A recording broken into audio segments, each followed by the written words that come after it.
Megan Porter stood in the baby formula aisle of the pharmacy, her heart pounding so hard she thought everyone in the store could hear it. In her arms, her 80-month-old daughter, Emma, whimpered with hunger, too weak even to cry properly. Megan had been staring at the formula cans for 20 minutes, trying to find the courage to do something she'd never imagined she'd be capable of. But Emma hadn't eaten in 12 hours, and Megan's last $15 had gone to pay for the motel room where they'd slept last night. Tomorrow, they'd be back on the street. Her hands trembling, Megan reached for a can of formula. She tucked it under her worn beige sweater and started walking toward the exit, her whole body shaking. She'd made it 3 steps when a hand gently gripped her arm. "Excuse me, ma'am." Its heart stopped. She turned to see a man in an expensive gray suit, maybe in his early 30s, looking at her with an expression she couldn't read. His hand was on her arm, not roughly, but firmly. "Please," Megan whispered, tears already streaming down her face. "Please, my baby is hungry. I'll come back and pay for it, I swear. I just need to feed her today. Please don't call the police." The man looked at Emma, who stared back at him with huge, hollow eyes. Then he looked at Megan's face, really looked at it, and his expression shifted from concern to shock. "Megan." She blinked through her tears, confused. "I'm sorry. Do I know you?" "It's me, Ryan Matthews." Megan stared at him, her mind racing. Ryan Matthews. The name triggered a memory from 5 years ago. Hazy, but there. A different lifetime, when she'd been a different person. "I don't," she started. "It's 5 years ago. The bridge on Riverside Drive. You stopped me from jumping." The memory crashed over Megan like a wave. She'd been 21, on her way home from her shift at the diner. She'd seen a young man standing on the wrong side of the bridge railing, looking down at the dark water below. "Oh, my God," Megan whispered. "I remember. You were crying. I'd just lost my business. I was drowning in debt, and I couldn't see any way out. I was ready to end it." Ryan's eyes filled with tears. "And you talked me down. You sat with me on that bridge for 2 hours. You told me your own story about losing your mother, about how you'd survived your darkest moments.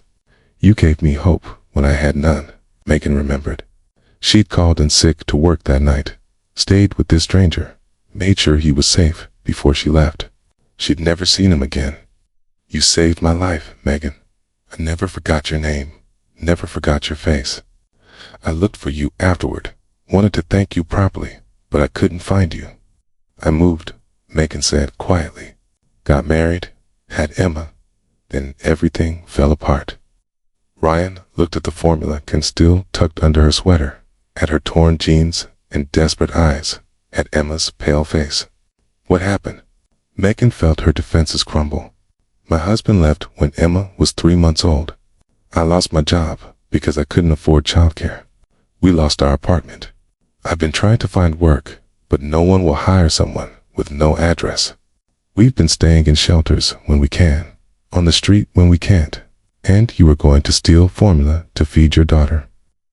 Megan nodded, shame burning through her. "I know it's wrong. But she's so hungry, and I don't know what else to do."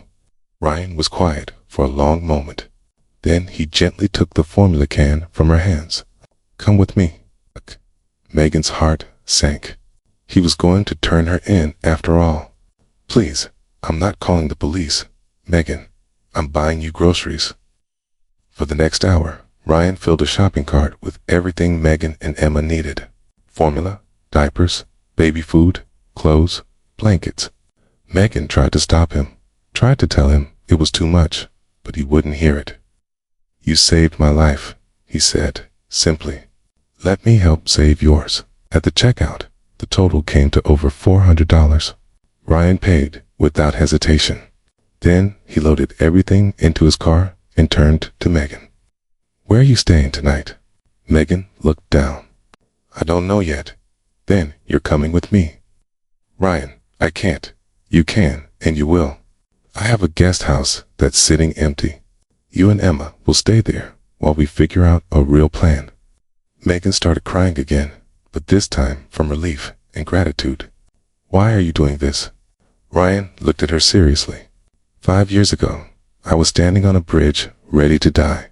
You stopped, talked to me, gave me hope. You had no reason to help me, but you did anyway. You told me that sometimes we survive our darkest moments so we can be there for someone else's. I remember saying that. Well, I survived, and I rebuilt.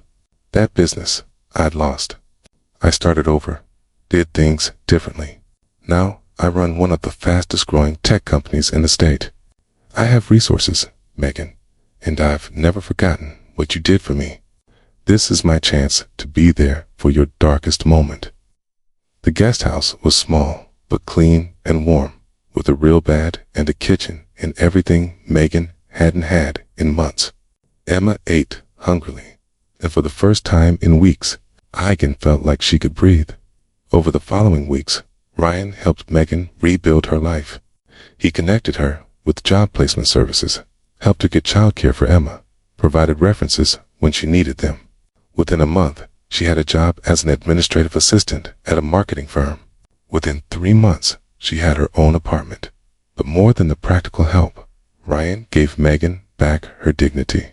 He never treated her like a charity case, never made her feel less than. He treated her like the person who'd saved his life, which she was. You know what's strange? Megan told him one evening as they watched Emma play with new toys in her apartment. That night on the bridge, I was actually having one of my worst days. I'd just found out my mom's medical bills had drained all my savings. I was broke and scared and didn't know how I'd pay rent. But you still stopped for me. Couldn't not stop. You were in pain, and I knew what that felt like. Megan smiled. Helping you actually helped me. It reminded me that I was still capable of doing good, even when everything felt hopeless. And now you've taught me the same lesson, that we help each other. That's how we survive. A year later, Megan attended the opening of Ryan's newest venture, a foundation providing resources for homeless families. She'd been hired as the program director, using her own experience to help others navigate the system. At the ribbon-cutting ceremony, Ryan asked Megan to speak. "I was standing in a pharmacy, trying to steal formula to feed my hungry baby," she began, her voice steady. "I was caught by a man in an expensive suit, and I thought my life was over. But that man was someone I'd helped 5 years earlier, and instead of punishing me, he gave me a chance to rebuild." She looked at Ryan. "This foundation exists because both of us learned the same lesson on different days. That kindness creates ripples we can't predict. That helping someone in their darkest moment might save them in ways we never expected. And sometimes that person we help will be there to catch us when we fall." Emma, now 2.5, sat in the front row next to Ryan. She waved at her mother, and Megan waved back, tears in her eyes. After the ceremony, Ryan pulled Megan aside. "I have something for you." He handed her an envelope. Inside was a check for the exact amount she'd tried to steal that day, the cost of 1 can of formula. "I never want you to forget where you've been," Ryan said. "But I also never want you to forget that trying to feed your hungry child doesn't make you a criminal. It makes you a mother doing what mothers do. The only crime was a system that let you get that desperate in the first place."